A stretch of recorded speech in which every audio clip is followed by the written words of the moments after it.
Hey guys, so I was recently asked for my take on how to escape the matrix, how to wake up from delusion. So I thought a good way of sharing my perspective on this, my relationship to this, would be in talking about face masks. Am I wearing a face mask right now? Yeah, obviously I am, but the reason that this mask looked like this is actually an expression of my breaking free of the matrix, waking up from the delusion. So I'm going to lay it out for you. You know, there's going to be people watching this video who will have the perspective that not wearing the mask is wrong. And the people who aren't wearing masks are deluded.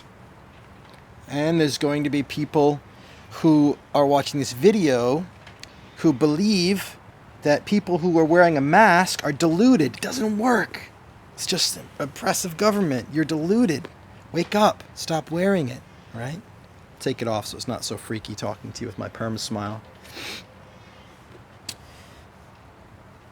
Wearing a mask or not wearing a mask is not the delusion. The delusion is believing that any particular stance is true, is right, is correct. You see, the person who believes they must wear a mask and to not wear a mask is wrong, and those people are deluding themselves, that person is deluded because they are a slave to their certainty.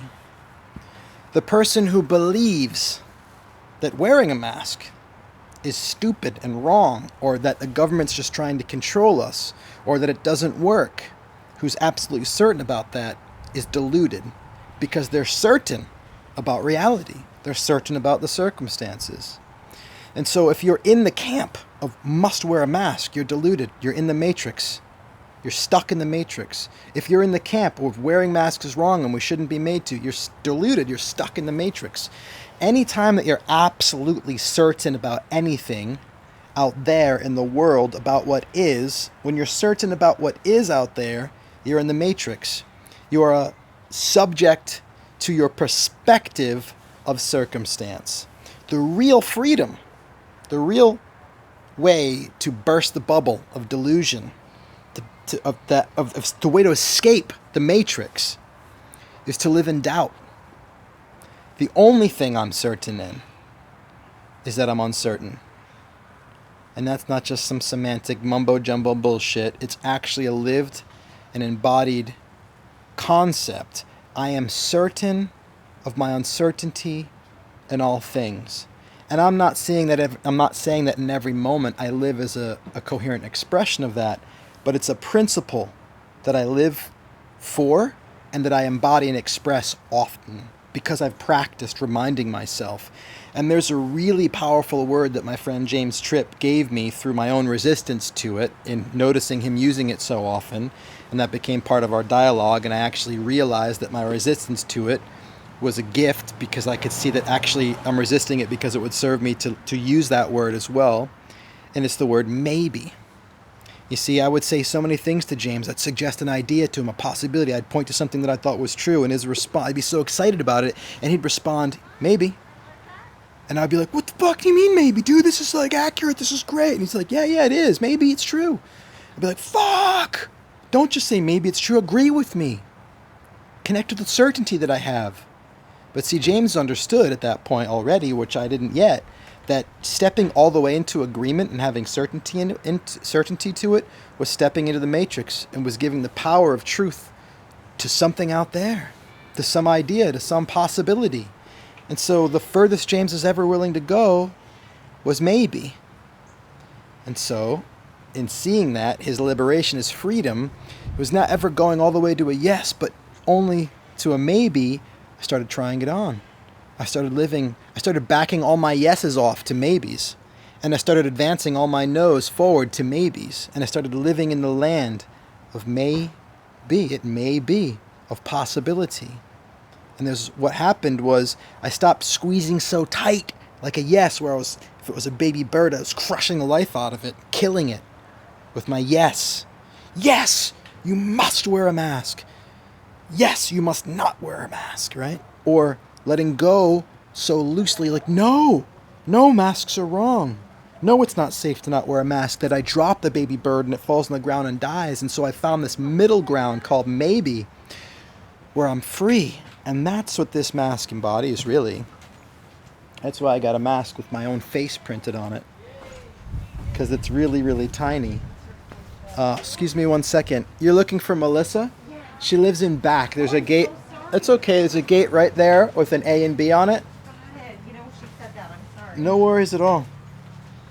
So with the mask that has your face printed on it, it's really an expression of this idea, like, am I wearing a mask or am I not? Well, yeah, you are, obviously, but it's your face, and so you can still see my smile. So, yeah, but you still got a covering. Yeah, but this mask's like the thinnest mask I've ever seen.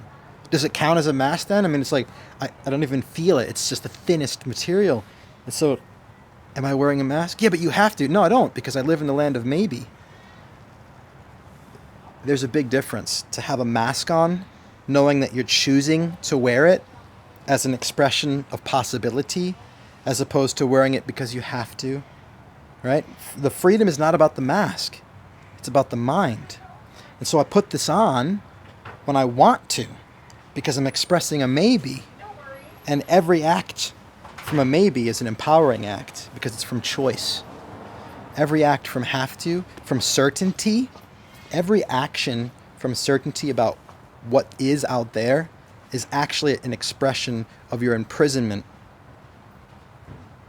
Every action from certainty about what is out there is an expression of your imprisonment. When I act because what I know out there is fact, I'm actually teaching myself that what's out there is true, and therefore I'm in the matrix. I'm deluding myself. You can't know what's true. All you can have is a position, a perspective. And that doesn't mean that some illusions are more functional than other illusions. Maybe it's a functional illusion to believe that masks work, right? Yeah, but the virus is so small that it gets through the material. Okay. But maybe a bunch of them clump together and that can't get through. Yeah, but still it doesn't make a difference because blah, blah, blah. It's like, okay, maybe. Well, what if everybody wearing a mask means that people feel like they're cooperating and they're getting along and they actually feel a love in their heart or a kindness or a generosity or a collaborativeness that's indirectly functional because they're lowering their cortisol and they're less likely to get agitated and go out there and protest and cross-pollinate and get sick that way. Like, who knows, right? Like, doesn't matter. What matters is, how free are you? Are you choosing or are you being chosen? See, people will delude themselves into believing they're not in the matrix because they've rejected one matrix and adopted another one.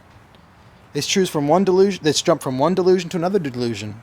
They're still a victim of their belief in circumstance as true and certain, just like I used to be with my yes, yes, yes. Being a yes to anything is a prison. Being a no to anything is a prison. Absolute certainty in circumstances is a prison. Truth is a prison. The real freedom, the way to get out of the matrix, is to live in the land of maybe. There's my answer. I hope I've bursted your bubble, whether it was a mask bubble or a no mask bubble. Freedom is of the mind, not the mask. If you found this interesting and you'd like more, subscribe to my channel. If you'd like my videos summarized in short text emails, find the link, click it, get subscribed at my website, Creating Insights by Email. I love you guys. Bye for now.